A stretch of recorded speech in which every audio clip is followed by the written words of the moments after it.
नमस्कार मित्रों, स्वागत है आप लोगों का इस छोटे से YouTube चैनल उदय एकेडमी पर। आज हम लोग इस वीडियो में बौद्ध धर्म से संबंधित 10 महत्वपूर्ण प्रश्नों को व्याख्या के साथ पढ़ेंगे। देखिए, इससे पहले हम लोग इसका थियरी वाला जो पार्ट है हम लोग उसको पढ़ चुके हैं। यदि आप लोग नहीं पढ़े और पढ़ना चाहते हैं तो आप लोग को सभी वीडियो चैनल के प्लेलिस्ट में मिल जाएगा, वहाँ से आप लोग जाकर देख लीजिएगा। तो चलिए हम लोग शुरू करते हैं। और देखिए, यदि आप लोग यूपी एलटी जीआईसी प्रवक्ता की तैयारी कर रहे हैं तो आप लोग एकदम सटीक जगह पर आए हैं। यहाँ पर आप लोगों को एकदम निःशुल्क में तैयारी कराई जा रही है इतिहास की। तो आप लोग जाइए चैनल के पृष्ठ में, वहाँ से आप लोग सभी वीडियो पीछे का पढ़ लीजिएगा। हम लोग कुल 9 पार्ट थियोरी वाला कंप्लीट कर चुके हैं। तो चलिए हम लोग समय न गंवाते हुए पहला प्रश्न देखते हैं। और दोस्तों, आप लोग ईमानदारी से हमें कमेंट बॉक्स में बताइएगा कि आप लोगों का इन 10 प्रश्नों में से कितना प्रश्न सही हुआ है।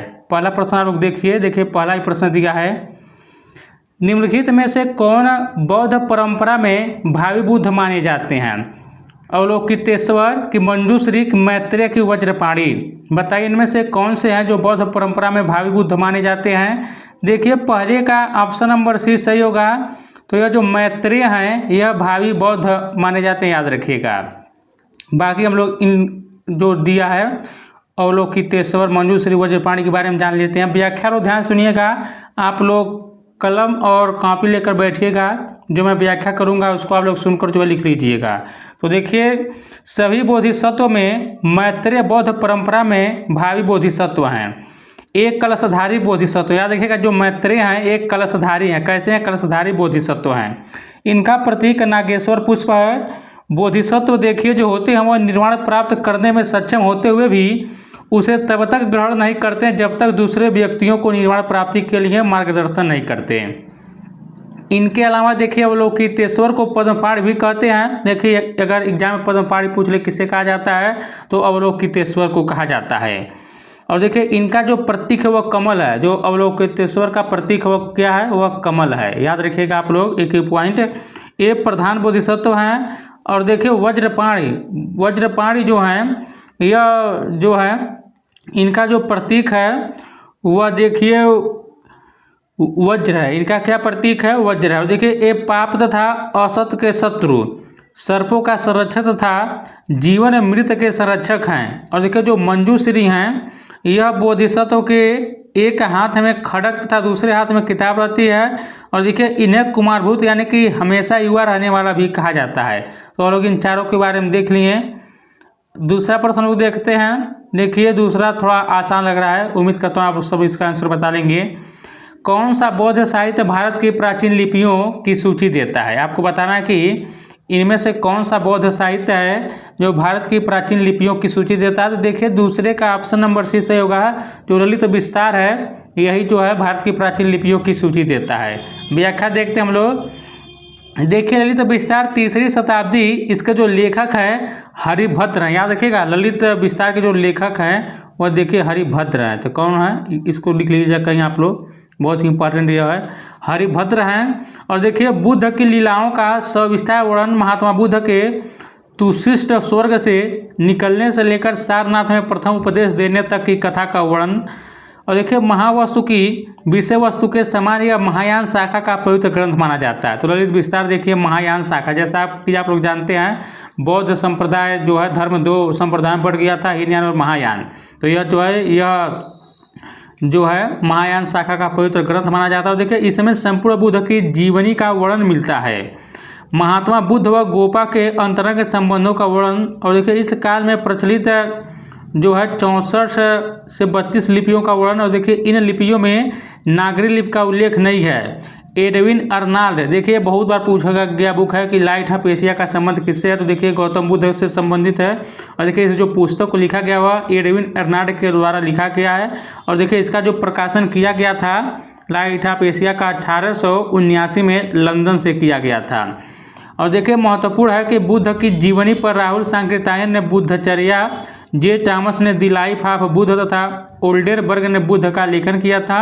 और देखिए, ललित विस्तार जो है यह ग्रंथ का चीनी भाषा में अनुवाद 308 में हुआ था। इससे भी आप लोग याद रखिएगा, जो ललित विस्तार इसका चीनी भाषा में जो अनुवाद हुआ था 308 ईस्वी में हुआ था, याद रखिएगा।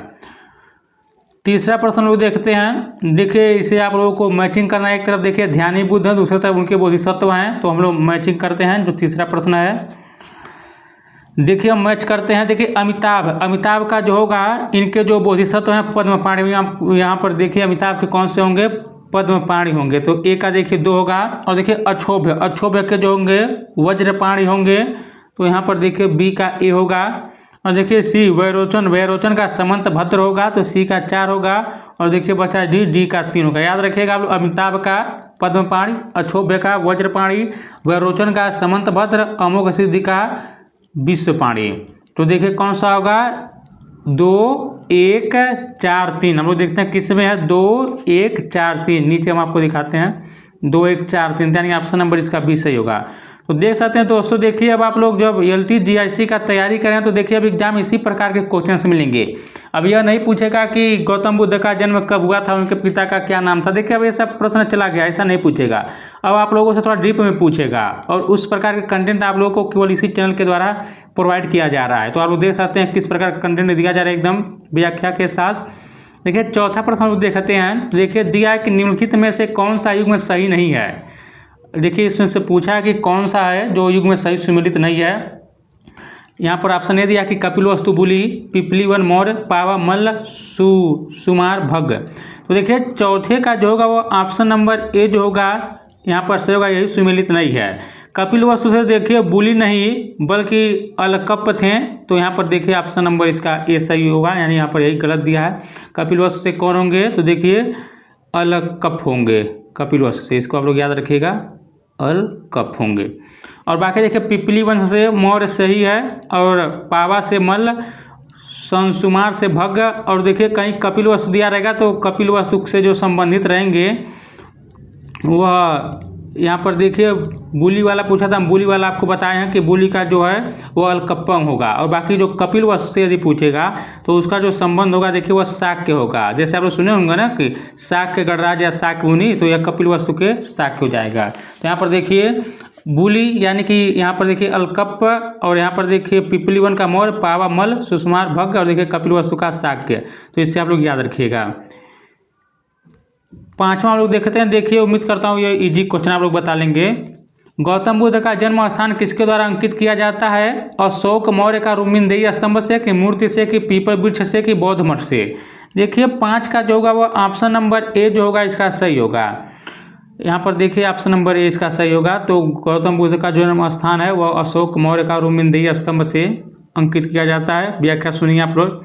देखिए अशोक के रुक्मिणदेही लघु स्तंभ लेख से पता चलता है कि वह अपने राज्याभिषेक के 20 वर्ष बाद लुम्बिनी ग्राम गया। याद रखिए जब अशोक का राज्याभिषेक हुआ था तो उसके 20 वर्ष बाद वो कहाँ गया था, लुम्बिनी में गया था। इसको आप लोग याद रखिएगा। और देखिए 10वें वर्ष राज्याभिषेक के 10वें वर्ष वो गया था, ये भी आप लोग इसको बोध गया था, ये भी याद रखिएगा। उसने वहाँ पत्थर की दीवार बनवाई और शिलास्तंभ खड़ा किया। वहाँ भगवान बुद्ध का देखिए जो जैसा कि आप लोग जानते हैं लुम्बिनी में ही भगवान बुद्ध का जन्म 563 ईसा पूर्व में हुआ था। और देखिए लुम्बिनी ग्राम का भूमिकर जो घटाकर वह 1/8 कर दिया गया। जब वहाँ पर गया था तो वह लुम्बिनी में जो कर था वह उस कर को घटाकर देखिए 1/8 कर दिया था। इससे भी आप लोग याद रखिएगा। देखिए दोस्तों मैं आप लोगों से बार बार यह कभी नहीं कहता हूं कि वीडियो को लाइक कीजिए, शेयर कीजिए, चैनल को सब्सक्राइब कीजिए। यदि आप लोग को यह कंटेंट अच्छा लग रहा है तब आप लोग चैनल से जुड़ जाइएगा। और मैं इतना आप लोग को गारंटी के साथ कह सकता हूं कि आप लोग के चैनल के द्वारा एकदम सटीक रणनीति के साथ तैयारी कराई जा रही है। और जितना भी आप लोगों को कंटेंट दिया जा रहा है इसको आप लोग पढ़िए। बाकी पेड कोर्स से 1000 गुना यह बेटर है जिस प्रकार का कंटेंट दिया जा रहा है। आप लोग जाइएगा प्ले स्टोर में देखिएगा, वहाँ पर आप लोगों को जो है इसका थियरी का पार्ट हमने करवा दिया, वहीं से हम इस प्रश्न को सब करा रहे हैं। तो आप लोग देख सकते हैं कैसा थियरी कराया गया होगा, तब प्रश्न हम यहाँ पर बनाए हैं। अगर आप लोग देखते हैं देखिए बुद्ध किस वंश से थे, अभी हम बताएं आप लोगों से। तो देखिए बुद्ध जो थे वह शाक्य वंश से थे, आप लोग इसको याद रख लीजिएगा। देखिए गौतम यानी बौद्ध धर्म के प्रवर्तक महात्मा बुद्ध शाक्य वंश से संबंधित थे। इनका जन्म कपिलवस्तु को लुम्बिनी में शाक्य मुखिया शुद्धोधन के यहाँ हुआ था, ये भी याद रखिएगा। देखिए कुछ क्वेश्चन से इजी हम यहाँ पर लिए हैं। देखिए तो आप लोग कर ही लेंगे। प्रथम बौद्ध परिषद कहाँ आयोजित की गई थी। देखिए या तो आसान है, आप लोग बताइए वैशाली में कि कश्मीर की, राजगिरी में कि पाटलिपुत्र। देखिए प्रथम जो बौद्ध परिषद का आयोजन किया गया था वह राजगिरी में किया गया था। कहाँ पर, राजगिरी में। देखिए दूसरा दूसरे का जो आयोजन किया गया था वो वैशाली में किया गया था, तीसरे का पाटलिपुत्र में, चौथे का कुंडलवन कस्बे में किया गया था। तो इस प्रकार आप लोग याद रखिएगा। और देखिए पहला जो हुआ था वो अजातशत्रु के शासनकाल में, दूसरा हुआ था वो काला अशोक के शासनकाल में, तीसरा अशोक के, चौथा जो बौद्धसंगत हुआ था वो कनिष्क के शासनकाल में हुआ था। ये भी आप लोग याद रखिएगा। अगला हम लोग देखते हैं। देखिए प्रश्न नंबर 8 दिया है, यहाँ पर आपसे पूछा कि कौन सुमेलित नहीं है। देखिए एक तरफ बुद्ध के जीवन की घटना दिया, एक तरफ प्रतीक दिया है कि उनके जीवन की घटना से कौन सा प्रतीक है, जन्म। तो देखिए जन्म का संबंध कमल दिया है, महाभिनिष्क्रमण का पदचिन्ह दिया है, संबोधि का बोधि वृक्ष दिया, महापरिनिर्वाण का स्तूप दिया है। तो देखिए इस प्रश्न में जो होगा इसका ऑप्शन नंबर जो होगा बी जो होगा यही यहाँ पर सही नहीं है, बाकी सब सुमेलित किया है। जन्म का संबंध कमल से सही है, संबोधि का बोधि वृक्ष सही है, महापरिनिर्वाण का संबंध स्तूप से सही है। लेकिन देखिए महाभिनिष्क्रमण का संबंध पद चिन्ह से नहीं है, घोड़ा से है। किससे है? तो घोड़ा से है। तो इसका हम लोग व्याख्या देखिए लिखते हैं, थोड़ा आप लोग ध्यान से सुनिएगा। देखिए गर्भ का जो संबंध है वो हाथी से है, जन्म का कमल से है, युवा का जो संबंध सांड या बैल से, गृहत्याग का संबंध है घोड़ा से है। तो देखिए आप लोग जो महाभिनिष्क्रमण यानी जो गौतम बुद्ध घर से निकले थे तो उसी घटना को महाभिनिष्क्रमण कहा जाता है। और यही महाभिनिष्क्रमण का संबंध जो है वह किससे हो जाएगा? तो घोड़ा से होगा। ज्ञान प्राप्ति का संबंध पीपल से, समृद्धि का संबंध शेर से, और जो देखिए प्रथम प्रवचन दिए थे उसको चक्र से, और निर्वाण का संबंध जो है स्तूप से। तो आप लोग इसको याद रखिएगा।